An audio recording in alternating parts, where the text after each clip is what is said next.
एक कसाई था, उसका नाम सदना था। वह बहुत ईमानदार था और वो भगवान के कीर्तन में मस्त रहता था। यहाँ तक कि जब वो मांस काटता था तब भी भगवान का नाम लेता था। एक दिन सदना अपनी ही धुन में कहीं जा रहा था कि उसके पैर से कोई पत्थर टकराया। वह रुक गया। उसने देखा एक काले रंग के गोल पत्थर से उसका पैर टकरा गया है। उसने वह पत्थर उठा लिया व जेब में रख लिया, यह सोचकर कि यह मांस तोलने के काम आएगा। वापस आकर उसने वह पत्थर मांस के वजन को तोलने के काम में लगाया। कुछ ही दिनों में उसने समझ लिया कि यह पत्थर कोई साधारण नहीं है। जितना वजन उसको तोलना होता, पत्थर उतने वजन का ही हो जाता है। धीरे धीरे यह बात फैलने लगी कि सदना कसाई के पास वजन करने वाला पत्थर है।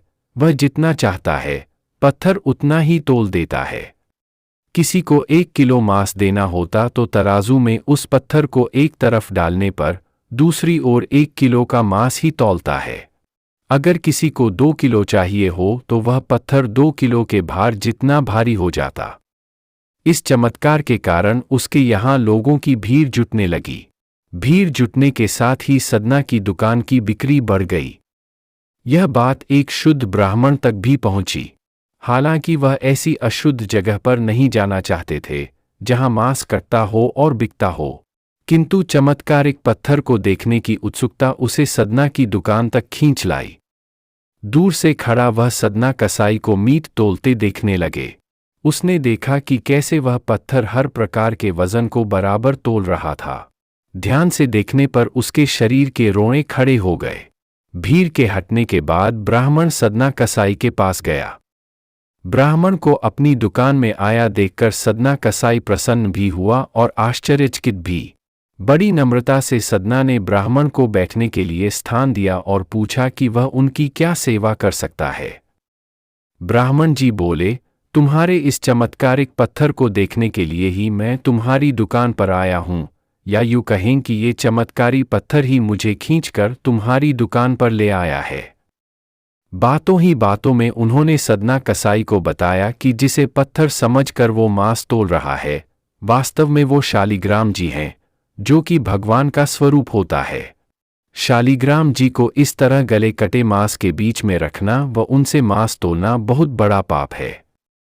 सदना बड़ी ही सरल प्रकृति का भक्त था। ब्राह्मण की बात सुनकर उसे लगा कि अनजाने में मैं तो बहुत पाप कर रहा हूँ। अनुनय विनय करके सदना ने वह शालिग्राम उन ब्राह्मण को दे दिया और कहा कि आप तो ब्राह्मण हैं, आप ही इनकी सेवा परिचर्या करके इन्हें प्रसन्न करें। मेरे योग्य कुछ सेवा हो तो मुझे अवश्य बताएं। ब्राह्मण उस शालिग्राम शिला को बहुत सम्मान से घर ले आए। घर आकर उन्होंने श्री शालिग्राम को स्नान करवाया, पंचामृत से अभिषेक किया और पूजा अर्चना आरंभ कर दी। कुछ दिन ही बीते थे कि उन ब्राह्मण के स्वप्न में श्री शालिग्राम जी आए व कहा, हे ब्राह्मण, मैं तुम्हारी सेवाओं से प्रसन्न हूं, किंतु तुम मुझे उसी कसाई के पास छोड़ आओ।